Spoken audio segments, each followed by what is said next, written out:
할렐루야. 감사합니다. 오늘 요한복음 여러분 잘 아는 수가성 사마리아 여인, 우물가의 여인 그거예요. 자, 우리 한번 읽겠습니다. 같이 시작. 예수께서 대답하여 이르시되 네가 만일 하나님의 선물과 또 네게 물 좀 달라 하는 이가 누구인 줄 알았더라면 네가 그에게 구하였을 것이요 그가 생수를 네게 주었으리라. 여자가 이르되 주여 물기를 그릇도 없고 이 우물은 깊은데 어디서 당신이 그 생수를 얻겠사옵나이까.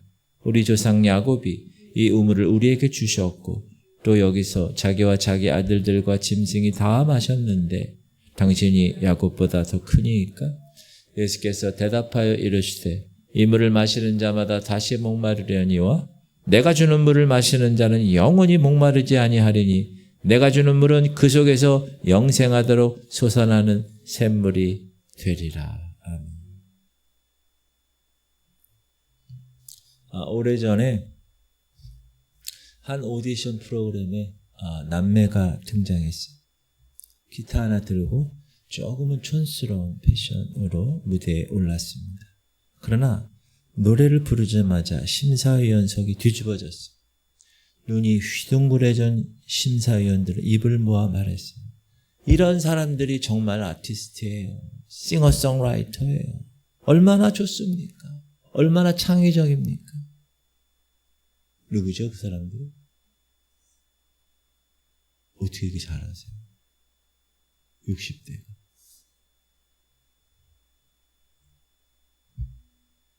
악뮤라고 합니다.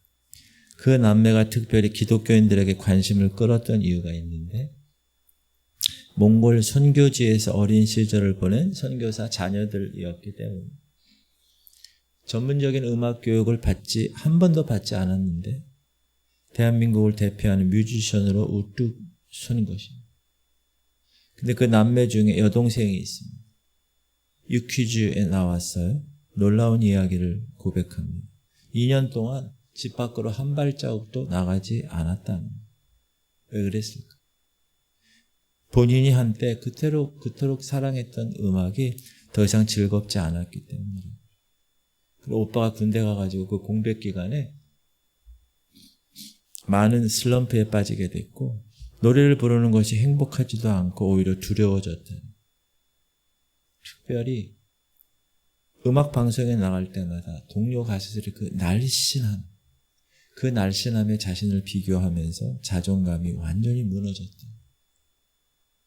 그런 무너진 그 자존감의 공허함을 채우기 위해서 뭐 했어요? 먹었어요. 계속. 날마다. 폭식. 그렇게 되면 어떻게 되죠? 살이 찌죠. 결국 방 안에서 2년간 보내게 되었어요. 보다 못한 오빠가 이제 제대를 하고 나서 결단을 내렸습니다. 이대로 두면 내 동생을 다시는 못 볼 것 같다.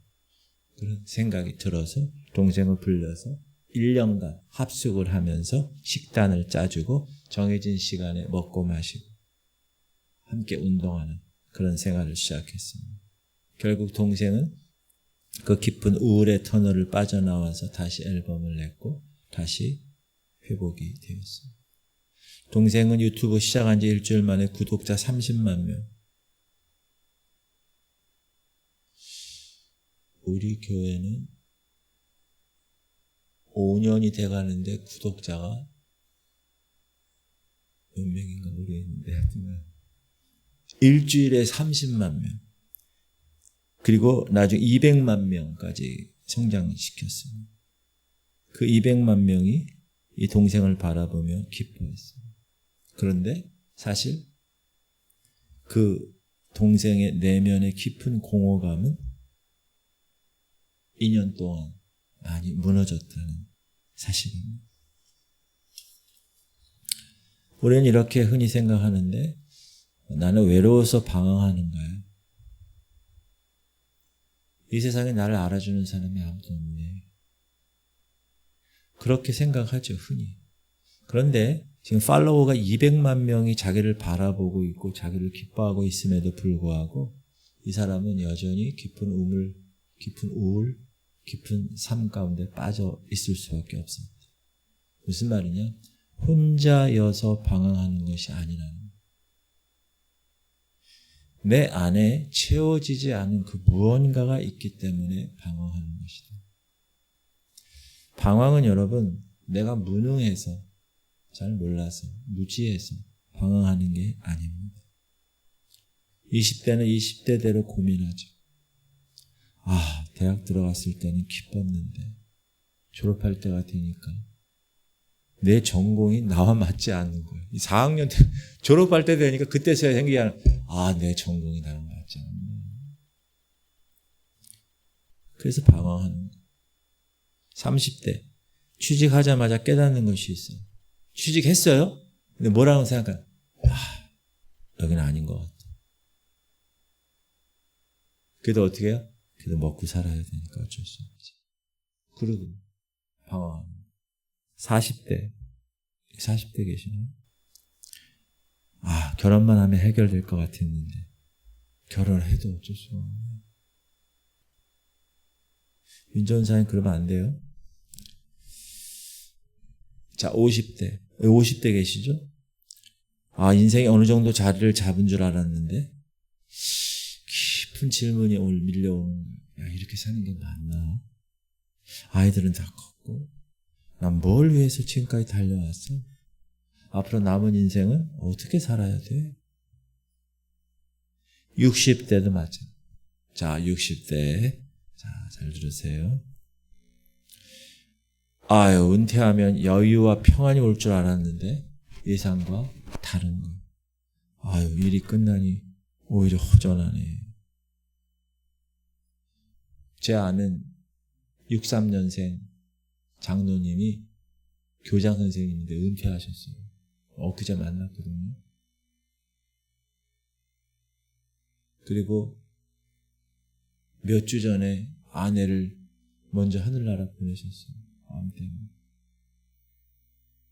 애들은 다 시집장가 갔지만 참 혼자 이렇게 있는 걸 보니까 많이 허전하겠다. 그리고 내가 이제는 필요 없는 사람인가 보다. 이런 생각할 수 있죠. 그럼 난 이제 어디에 속해 있어야 되나? 70대 계시죠? 시간이 많아졌지만 마음은 더 복잡해집니다. 몸은 예전 같지 않고 친구들도 하나 둘씩 떠나가요. 어디로 떠나가요? 이 세상을 떠나가요. 지금까지 살아온 인생 잘 살아온 건가? 남은 시간 뭘 잡고 붙들고 살아갈까? 자, 80대도 마찬가지예요. 삶의 끝자락에서 가장 근본적인 질문과 마주합니다. 난 이제 어디로 가는 거야? 죽음 이후는 어떻게 되는 거야? 내 인생의 마지막은 무엇으로 설명할까? 여러분, 20대부터 80대까지, 90대는 안 했어요, 제가. 평생을 이렇게 지나면서 이런 방황을 한다는 거예요. 나이가 바뀌어도 환경이 달라져도 사람의 마음속의 질문은 사라지지 않는 거예요. 20대는 길을 몰라 방황하고 30대는 선택 때문에 방황하고 40대는 관계 속에서 방황하고 50대 이후는 의미와 정체성 때문에 방황합니다. 방황의 모양은 다른데 방향을 잃은 인생이라는 것은 동일하다. 30대 초반의 젊은 여성이 있습니다. 기구한 운명도 많아요. 아나운서 출신으로 예능 프로그램에도 나온 사람이에요. 아버지 사랑도 잘 충분히 받은 사람이에요. 가정적으로 아무런 문제가 없던 사람이에요. 그런데 갑자기 몸이 아픈 어느 날. 병원을 다 다녔는데 원인을 모르겠대요. 그러면 어떻게 해야 돼요? 지구촌교회 나와야지. 근데 무당을 찾아갔어요. 그러니까 무당이 뭐라 그럴까요? 신병이야. 그거 신내림 받아야 하나. 그러니까 신내림을 받았어요. 지금 무당으로 살고 있어요. 그 신내림 현장에서 그 아버지가 통곡하며 말렸습니다. 소용이 없었어요.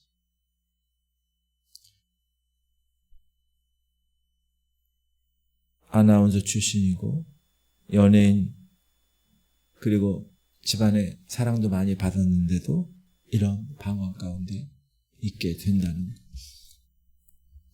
사랑하는 성도님들, 뭘 몰라서 방황하는 게 아니고 뭘 못해서 방황하는 게 아닙니다. 또 교회 밖에 있는 사람들만 방황하는 것도 아니고 교회 안에 있는 사람들도 방황합니다. 그런 사람이 가득해요. 그래서 오늘 우리가 읽은 본문 요한복음 4장의 이 사마리아 여인이 어떻게 보면 우리 마음에 친근하게 다가오게 되는 것이죠. 네.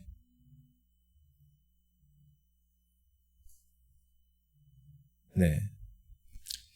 자, 수가성의 사마리아 여인. 이름도 기록되지 않은 이 여인은 남편이 5이나 있었어요. 여러분, 그 당시에 이사가 자유로웠을까요? 자유롭지 않았을까요? 그래서 한 지역에서 계속 살았을 거예요. 그리고 한 지역에서 5번 결혼하고 이별을 반복했다. 그럼 그 공동체 안에서 고개를 들고 다닐 수 있을까요? 그러지 못했을 거예요. 같은 동네에서 5번 결혼을 했다. 자, 그러면 왜 그랬을까? 왜 이 여인이, 이름도 없는 이 사마리아의 우물가의 여인이 왜 5번이나 같은 동네에서 반복해서 결혼했을까? 성격 차이였을까? 더 나은 사랑을 찾아서요? 경제적인 이유였을까? 우리는 알 수 없죠. 성경은 그렇게 나오고 있지 않으니까. 다만 한 가지는 분명한데 반복되는 행동 뒤에는 반드시 그 사람 안에 깊은 상처가 있거나 채워지지 않은 무언가가 있다. 채워지지 않는 무언가.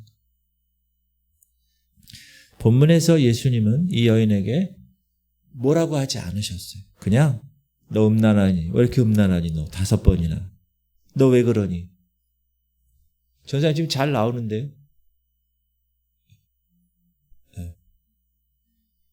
그렇게 얘기하지 않으셨죠. 예수님께서 진단하시는 것은 뭐예요? 너 지금 목말라서 그래. 너 영혼이 지금 비어있어, 텅 비어있어서 그래. 여러분 파스칼이라는 사람 알아요? 파스칼 수학자 17세기. 이 파스칼이 뭐라 그러냐면 사람의 영혼에는 하나님만이 채울 수 있는 공간이 있다는. 그 공간을 하나님이 아닌 다른 것으로 채우려고 하면 허전함은 더 커져만 갈 뿐. 제가 아는 분은 잘 살아요. 방송국 PD 부인이에요. 근데 이게 허전한 거예요. 그래서 쇼핑을 하면 홈쇼핑을 해. 그러면 무조건 사. 채우려. 속옷도 색깔별로 사. 디자인별로 사. 막 남은 막 나눠주고. 안 채워져. 안 채워져. 오늘 본문의 이 여인은 그래서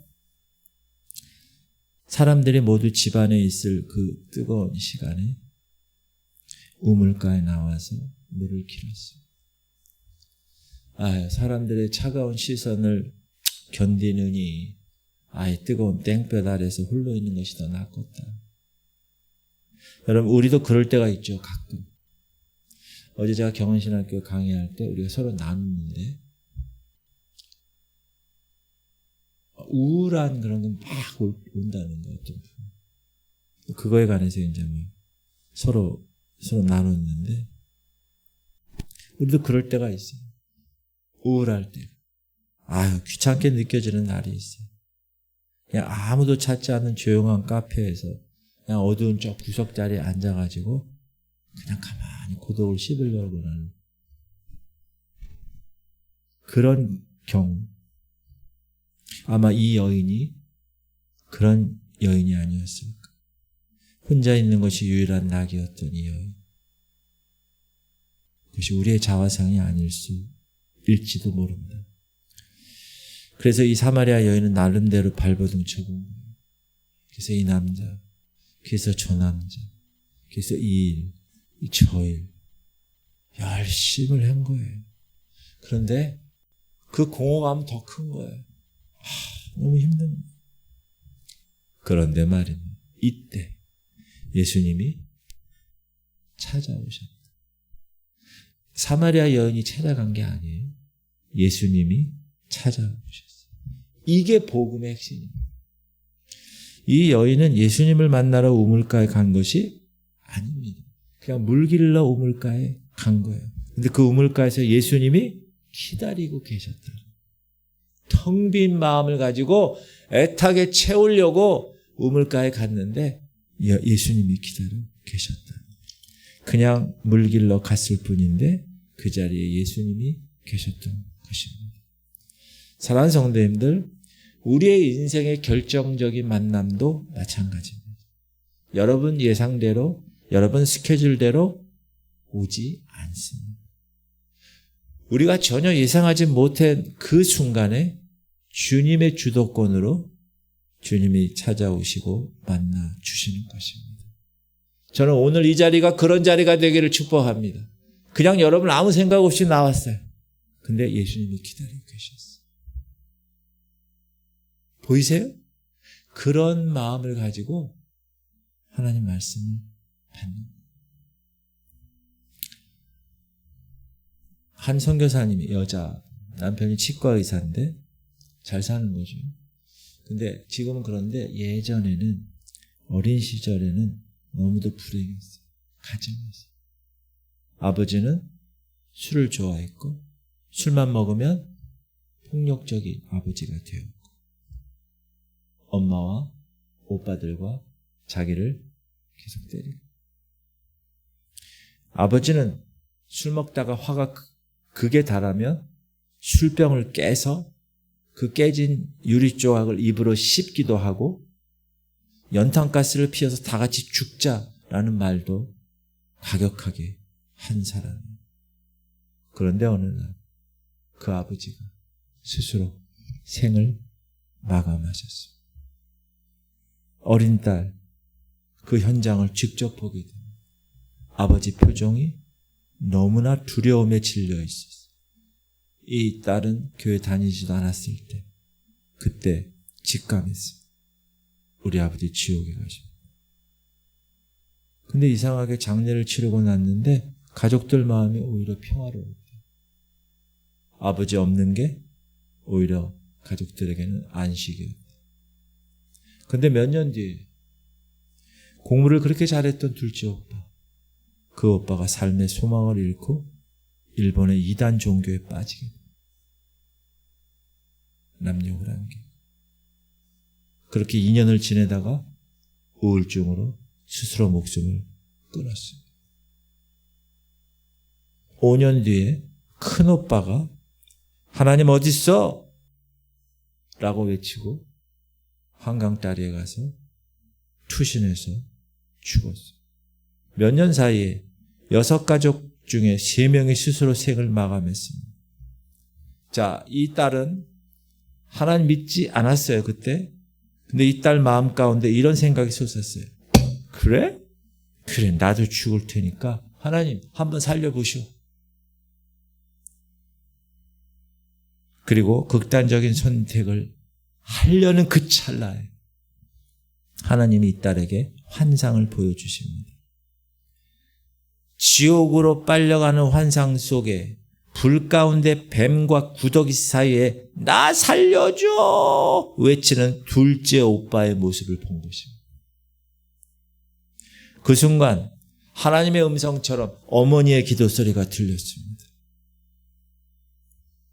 둘째 오빠가 죽은 후에 하나님을 믿게 된 어머니. 하나님, 제가 자식들을 보냈습니다. 남은 자식들은 내 힘으로 키울 수 없으니 주님께 올려드립니다. 주님이 키워주시옵소서.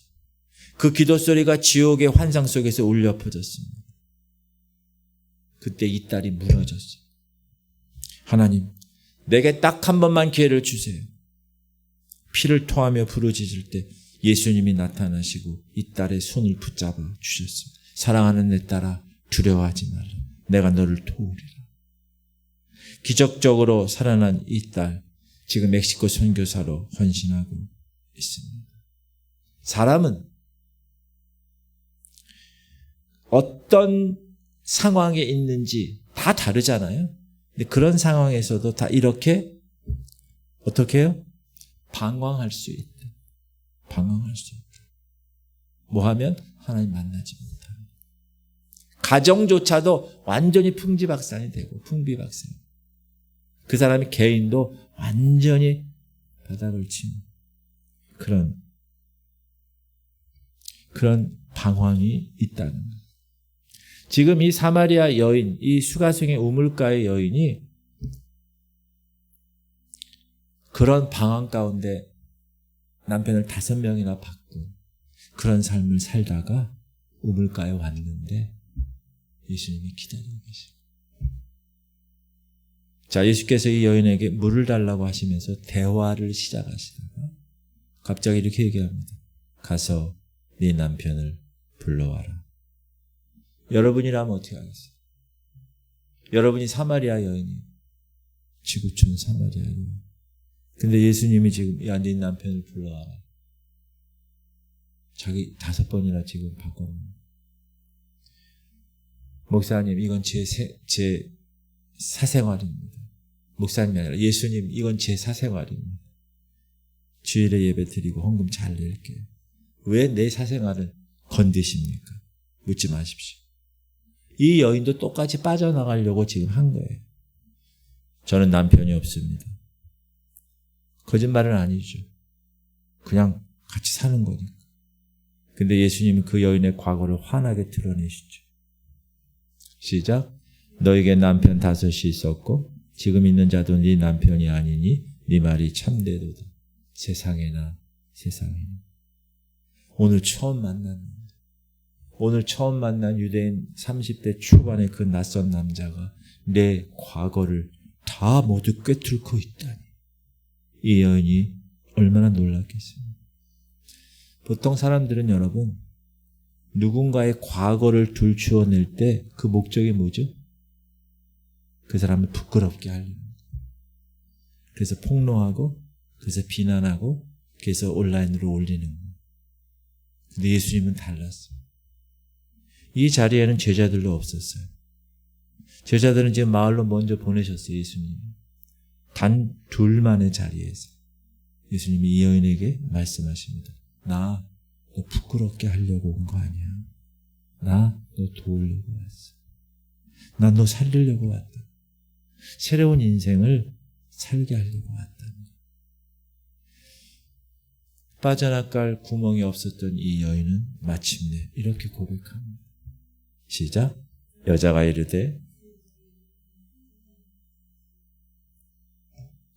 당신 말이 맞군요. 당신 말이 맞군요. 당신은 하나님의 사람이고. 여러분 질문 드릴게요. 하나님께서 가장 기뻐하시는 사람이 누군지 아세요? 하나님께서 가장 기뻐하시는 사람. 누구냐 하면 따라합시다. 정직한 사람입니다. 자신의 안에 있는 죄가 있거든요. 그 죄를 숨기지 않고 그대로 드러낼 줄 아는 사람. 나중에 나단에게 지적받았을 때 다윗 왕이 그렇게 한 거죠. 지금 사마리아 여인이 예수님께서 대화하시다가 완전히 빠져나갈 구멍이 없을 때 고백한 거죠. 근데 여러분 하나님 보시기에 가장 어리석은 사람이 누군지 알아요? 여기를 꽁꽁 싸매고 감추는 사람. 제가 우리 성도들 같이 이렇게 목양을 하고 있으면서 영적으로 문제가 있는 사람들이 제가 알까요, 모를까요? 100% 알지 못하지만 어느 정도 알아요. 그러면 제가 이렇게 얘기할 수 있어요. 아, 집사님, 권사님 요즘 어떠세요? 편안하시죠? 그러면 정직하게 자기의 이 모든 마음에 있는 걸 이렇게 얘기하는 사람이 있고 애써 외면하려는 사람이 있어요. 괜찮아요. 여러분 아기 키울 때 아기가 기저귀 차고 있을 때 응가를 했어요. 그러면 아이고 우리에게 응가했구나. 어때 지금? 그러면 괜찮아요. 괜찮아요. 그러면서 뒷걸음질 치는 애기. 그런 모습일 수 있다는 그게. 하나님은 어떤 사람을 가장 기뻐하신다고요? 정직한 사람. 한 성도님이 그 교회 목사님에게 연락을 했어요. 목사님, 제 아들 좀 만나 주셔야 되겠어요. 목사님이 그래서 그 성도 집으로 찾아갔는데 집안이 컴컴합니다. 알고 봤더니 이 청년은 밖으로 나가면 공황장애가 온 그런 청년이에요. 그래서 이 청년을 만나서 일방적으로 하나님 얘기를 들려줬어요.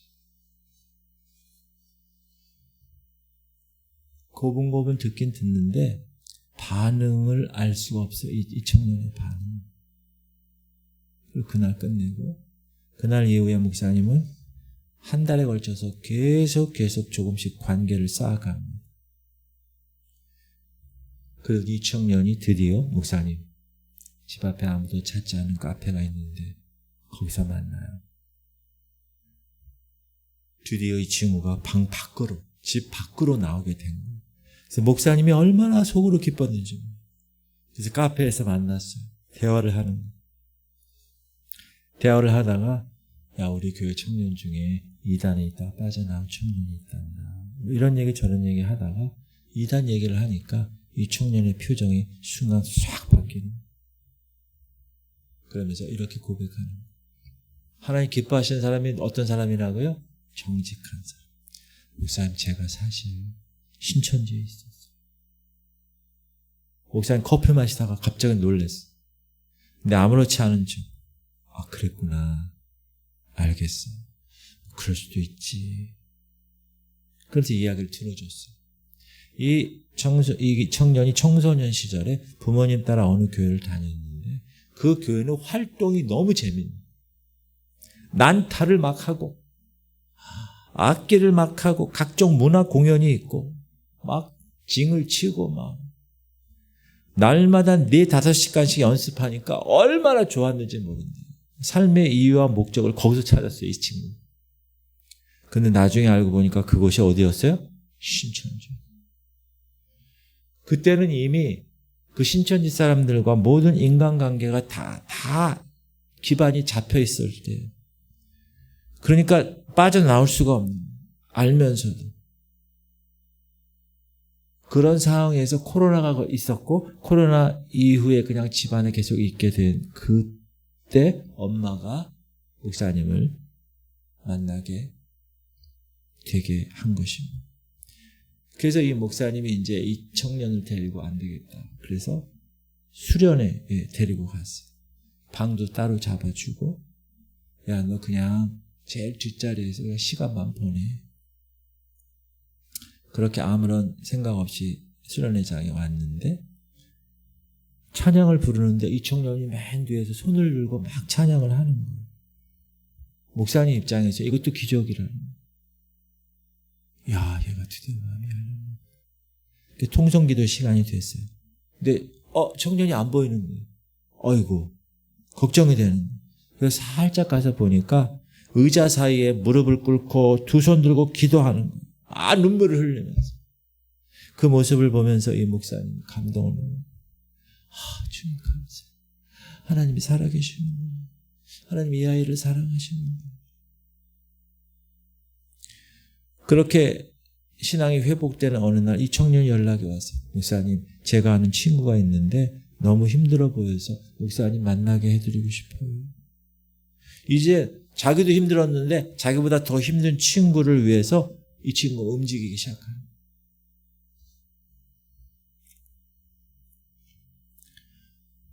그러면서 이 청년이 이제 그렇게 회복을 막 하면서 이런 고백을 목사님에게 이야기해서 목사님 제가 이제 교회 나오게 됐고 그리고 신앙생활을 이제 하게 돼서 너무 감사해요.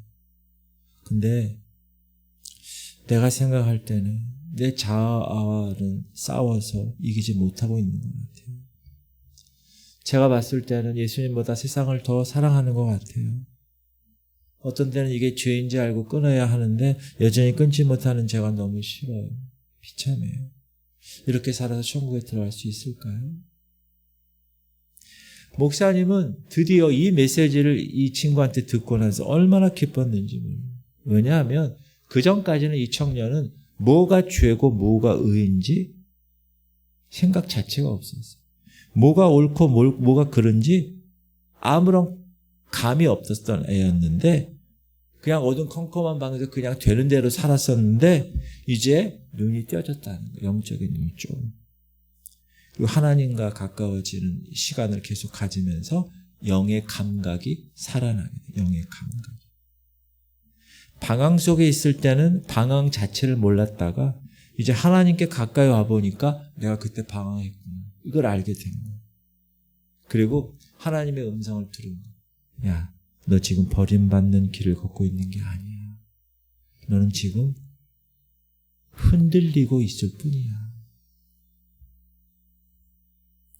여러분, 이거는 비단 청년들뿐만 아니라 목회자에게도 방황이 있어요.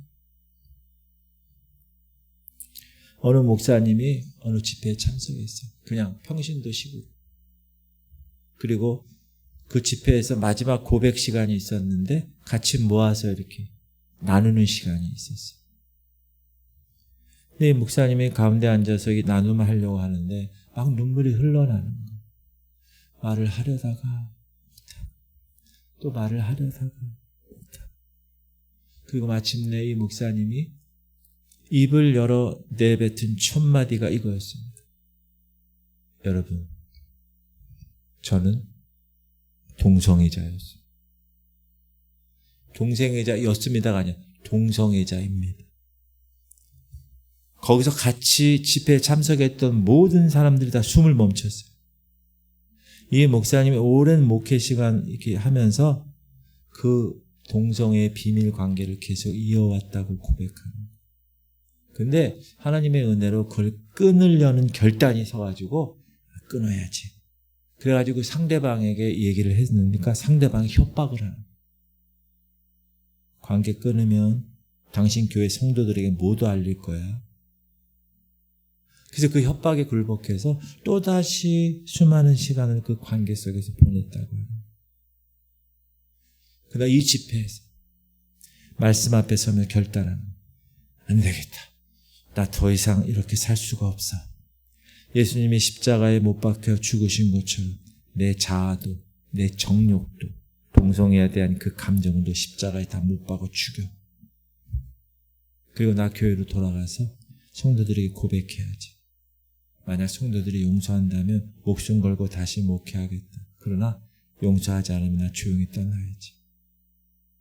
근데 그렇게 그 집회에서 모여서 나눌 때 그 자리에 목사님의 사모님도 계셨어요. 얼마나 충격적이에요. 미리 알린 것도 아니에요. 그 자리에서 그냥 처음 들은 거예요. 이 사모님. 얼마나 충격을 받았을까. 얼마나 배신감이 컸을까. 근데 이 사모님이 쪽지를 써서 담당자 간삼 목사님한테 보내서 남편에게 전해달라고 했어요.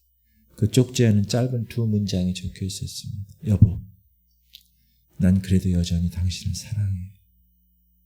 십자가에 당신은 못 박혔고 이제 옛 자아는 죽었고 복음의 사람이 되었어요.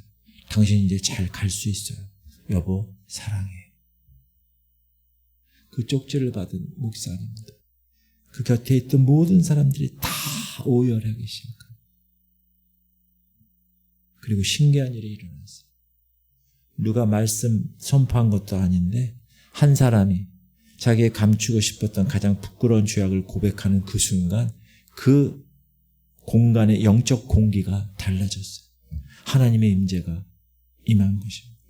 누구 한 명 손가락질하거나 누구 한 명 비난한 사람이 없었습니다. 그냥 여기저기서 막 흐느끼는 소리가 들려요. 저 사람만이 아니라 나도 죄인입니다. 통에 자복하는 회개의 역사가 그 자리에 일어났어요. 사랑하는 성도입니다. 청년이고 성도고 목사고 다 방황을 하게 돼 있다. 그러나 하나님께서 우리에게 원하시는 것이 있어요. 시작. 만일 우리가 우리 죄를 자백하면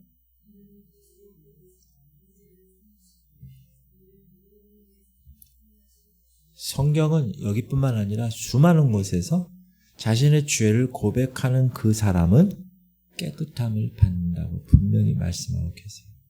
하나님 앞에 정직하게 자기 자신을 드러내는 사람만이 용서받고 그 사람만이 구원을 받는다는 거예요. 여러분, 죄보다 더 무서운 것이 있어요. 사람들이 죄보다 더 두려워하는 것이 있어요. 그건 뭐냐 하면 그 죄 뒤에 따라오는 정죄감이에요. 무슨 말이냐? 사단이 이렇게 속삭여요. 야, 너 끝났어. 너 그 죄 지었지. 너 그거 알고 한 거잖아. 너 그거 모르고 한 거 아니잖아. 너 회개해도 소용없다. 넌 이미 끝났어. 이게 정죄감. condemn. 이게 정죄감. 로마서 8장 1절에 얘기하는 그 정죄감. 많은 사람들이 지금 교회 안에도 세상의 쾌락과 자기만 아는 죄악 가운데서 방황하고 있어요. 이렇게 무너지고 있다는. 그런데도 교회를 떠나지는 못해요. 왜냐하면 교회를 떠나면 안 된다는 것을 알고 있어요. 이 사람들이. 그런데 하나님께 가까이 가기가 좀 죄스러운 거예요. 내가 무슨 낯짝으로 주님 앞에 무릎 꿇을까? 왜? 자기가 자신을 보니까 여기 죄덩어리라는 걸 알게 됩니다. 그리고 그 죄를 계속 반복해서 짓는 자기의 연약함을 알게 됩니다. 그래서 예수님을 교회 다니면서 멀찍이 따라가는 사람이 있어요. 선을 딱 거놓고 난 더 이상 거기 안 가. 베드로처럼. 그냥 기둥 뒤에. 여러분, 우리 교회는 기둥이 이쪽에 있잖아요. 어느 교회는 기둥이 여기 있어. 여기 있어. 그럼 딱 와가지고 기둥 뒤에 딱 앉아. 기둥 뒤에. 적당한 거리를 두고 신앙생활. 들어오질 않아. 상처받는다. 제가 예전에 교회에 어느 분이 그런 사람이 있어요. 부부가. 아예 나한테 그런 얘기를 했어. 자기는 선이 있대. 그 선까지 안 넘어간대. 그래서 목사님하고 친할 생각도 없고 또 멀리할 생각도 없고 그냥 그 자리에서만 있겠다는.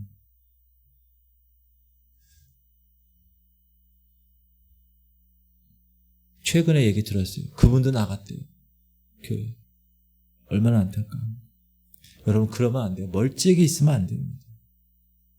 멀찍이 있으면 사단이 여러분, 동물의 왕국 보세요. 그 무리 가운데 같이 기어 있어야, 들어가 있어야 돼요. 멀찍이 있잖아요. 사단의 밥이 됩니다. 절대 그거는 여러분, 사단이 주는 거예요. 사단이 주는 거예요. 하나님 가까이 이거 가기에 나 너무나 지저분한데 적당히 그냥 내가 즐기고 싶은 거 즐기면서 그냥 적당한 선에서 그냥 신앙생활하고 적당하게 하면 돼. 이런 사람들이 의외로 많다는 거예요. 그냥 가면 쓰고 그냥 그 시간을 그냥 보내는 사람. 근데 여러분, 반드시 기억하세요. 예수 안 믿는 사람이 방황하고 목적 없이 방향 없이 막 방황하면 그러려니 하지요. 그러나 저와 여러분이 방황할 수 있어요. 흔들려서. 그거는 다른 거예요. 차원이. 왜냐하면 우리에게는 믿음의 주요 온전케 하시는 예수 그리스도 그분이 계시기 때문에 그렇습니다. 할렐루야. 물론 믿는 대로 살아가지 못할 때가 있어요. 알면서도 행하지 못할 때가 있습니다. 더 많아요. 그럴 때가. 24시간 예수님을 의식하며 사는 훈련을 해도 그게 쉽지가 않잖아요. 근데 예수님은 그것을 뭐라고 부르시는지 아세요? 따라합시다. 여전히 믿음이라고 여겨주시는 거예요. 내가 흔들리고 방황하고 무너지고 넘어져도요, 하나님은 그래, 흔들릴지라도 그거 믿음이야. 넘어질지라도 그게 믿음이다. 왜?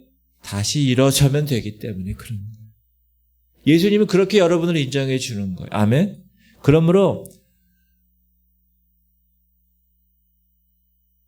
정죄감에 빠질 필요가 없어요. 넘어집니다. 그럼 다시 일어나면 되는 거예요. 그것 때문에 가슴 치면서 이럴 필요, 물론 회개는 해야지만, 그것 때문에 하나님을 적당히 믿거나 멀찍이 따르거나 그러면 안 돼요. 붙어 있어야 돼요. 내가 계속 그 두 부부에게도 얘기를 했는데도 말을 안 들어요. 저 분당, 저 판교 저쪽은요, 더 말 안 들어.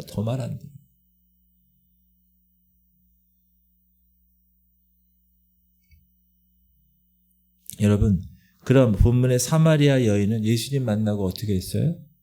예수님 만나고 자기 마을로 돌아갔어요. 물동이를 두고. 부끄러운 과거가 있었는데 사람들 가운데 가서 서서 외친 거예요. 와서 보세요. 내가 메시아를 만났습니다. 나를 만나주신 그 예수님을 보세요. 와서 보세요. Come and see. 이렇게 나와 있어요. 그리고 사람들을 데리고 왔어요. 누구에게로? 예수님에게로. 할렐루야. 그렇게 방황했던, 5이나 남편을 바꿨던, 채우지 못한 그 갈급함에 있었던 사람이 예수님을 만나니까, 채워지니까, 영적으로 가람을 다 문제가 해결되니까 와서 보세요. 그 인간적인 부끄러움은 다 사라지고 그냥 물 길러 갔던 이 여인이 수많은 사람을 전도하는 전도자가 된 것입니다. 사랑하는 성도님들, 이 사마리아 여인에게 찾아가 주셨던 그 예수님이 오늘 여러분 한 사람 한 사람에게 찾아오실 줄 믿습니다. 그 만남 속에서 우리가 붙들고 있는 죄악이 벗겨지는 거예요. 우리가 붙들고 있던 그 공허함이 채워지는 거예요. 우리가 내려놓지 못했던 물동이를 내려놓고 자기가 먹고 사는 문제를 다 내려놓고 생존의 문제를 내려놓고 마을로 가서 외쳤어요. 와서 보라.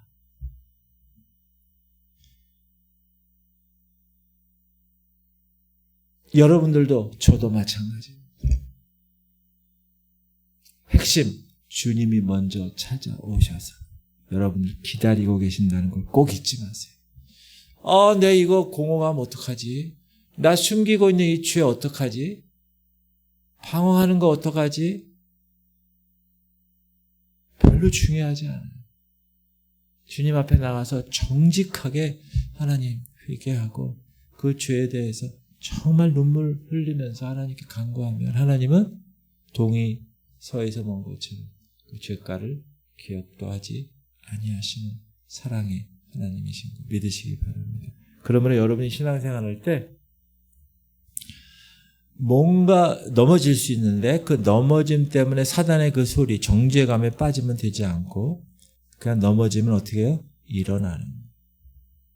구름같이 우리들 가운데 구름같이 허다한 믿음의 선진들이 있으니 그들이 천국의 스테디움에서 우리를 보면서 박수를 치는 거예요. 야, 조금만 힘내.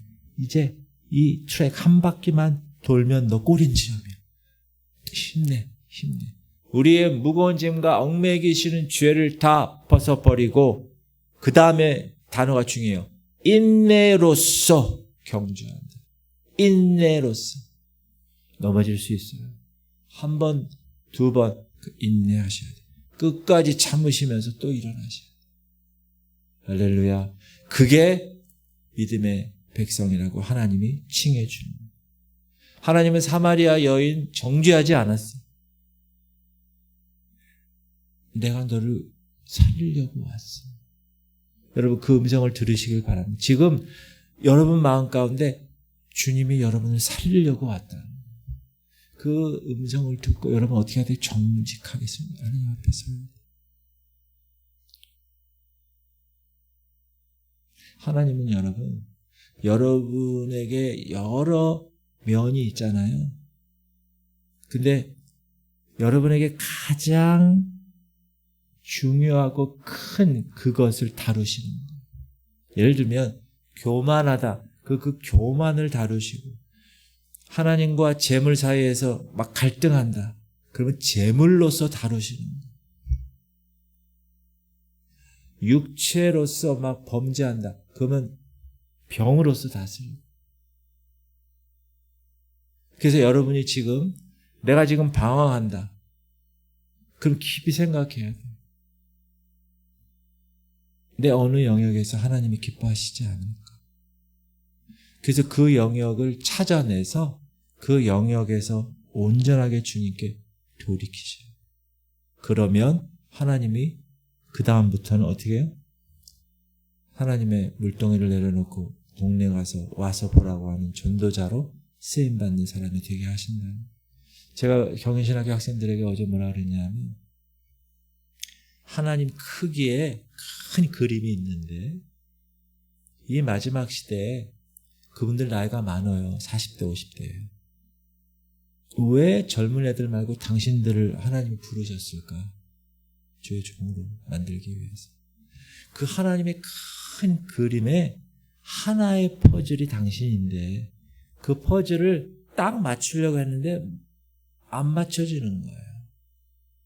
그래서 그 퍼즐, 그 하나님의 나라의 한 퍼즐의 모양으로 지금 깎고 잘라내고 그 훈련을 지금 여기서 하는 겁니다. 신학교에서. 여러분의 교회에서 하는 거고. 그래서 그게 완전히 하나님 바라시는 모양으로 딱 맞춰졌을 때 하나님의 큰 그림이 완성되는 거예요. 이 학생들이 왜 그러냐 하면 막 이렇게 업앤다운이 있는 거예요. 어떤 때는 막 뜨겁게 막 이러다가 어떤 때는 이거 아닌가 봐 막 이런 나누다 보니까 그걸 제가 발견했어요. 그래서 제가 그걸 지적해 줬어요. 그렇게 해야 된다. 그러니까 나중에 자기가 그렇게 해결하지 못했던 걸 해결받았대요. 저는 너무나 감사한 거죠. 그런 영적 영향력을 끼칠 수 있으니까. 여러분, 오늘 각자의 삶에서 여러분만의 방황이 다 있습니다. 그러면 그 방황 가운데서 계속 고립되어 있는 거와 정직하게, 그걸 숨겨 있는 거와 정직하게 하나님 앞에서 그걸 인정하고 내려놓고 회개하고 다시 유턴해서 그 좁은 길을 걸어가는 그 모습을 하나님 원하시는 거예요. 여러분, 어떤 곳으로도 채울 수 없어요. 여러분이 머리 굴려서 채우려고 하죠. 그 방황의 원인을 절대 채울 수 없어요. 우물가에 여기 보세요. 5번이나 바꿨어요. 못 채웠어요. 근데 예수님을 만나니까 채운다서. 꼭 기억하세요. 그리고 예수님을 확실하게 만났다는 그 상황을 여러분의 신앙생활에 있어서 반드시 경험하셔야 됩니다. 안 그러면 방황하는 거예요. 이렇게 목사도 방황하고 청년도 방황하고 집사도 방황하고 다 그렇게 방황합니다. 그러므로 방황은 할 수 있지만 하나님은 어떻게 생각하신다고요? 넌 믿음이 있어. 이렇게 얘기하죠. 흔들리는 믿음이야. 방황하는 믿음이야. 인정해 주시는 거예요.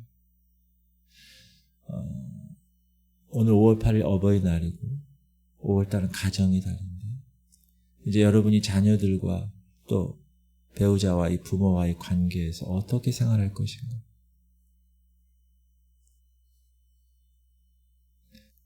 주일날 말씀드릴 거예요.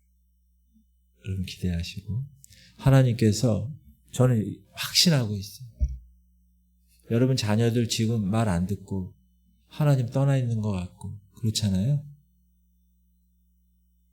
그것 때문에 여러분 많이 힘들어하시죠? 저한테는 확신이 있어요. 하나님의 때가 있고 그 하나님의 때에 여러분의 자녀들에 하나님의 다루심이 있다는 걸 저는 믿어요. 그래서 기도만 할 뿐이에요. 그것 때문에 막 그러지 마세요. 하나님 분명히 하나님의 때 하실 걸 믿으세요. 그 믿음 가지고 그냥 가는 거예요. 우리 통성으로 기도할 때 하나님 우리 성도들이 방황할 수는 있지만 믿음은 여전히 있다는 것을 꼭 깨닫게 하여 주옵소서.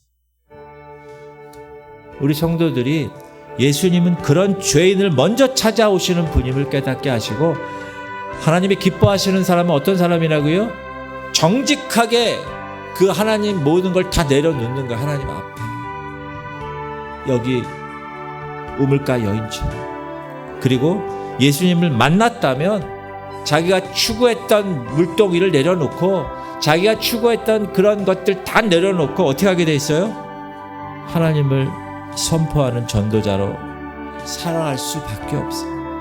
이게 진짜 하나님 만난 사람. 내가 있는 그곳에서.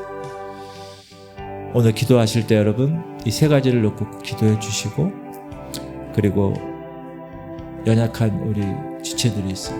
기도해 주시면. 왜냐하면 이게 하나 된 그리스도의 몸을 이루어가는 거기 때문에 그래요. 자, 우리 통성으로 주님 이름으로 통성으로 기도하겠습니다. 주여 할렐루야. 하나님 감사합니다. 하나님 오늘도 귀한 말씀 받았습니다. 아버지, 사마리아 여인, 하나님께서 이 시간 사마리아 여인 같은 우리들, 채우려고 해도 채워지지 않는 우리들, 하나님 그것은 세상 것으로 채워봤자 더 큰 것을 요구하는 세상. 그러나 하나님 사마리아 여인이 예수 그리스도로 채운 바 받았을 때 그는 물동이를 내려두고 마을로 돌아가 와서 보라, 내가 메시아를 만났다. 하나님, 우리가 이 신앙생활 하는데 내가 예수님을 만났습니다, 이 말 한마디도 못하고 신앙생활 하면 얼마나 부끄럽습니까?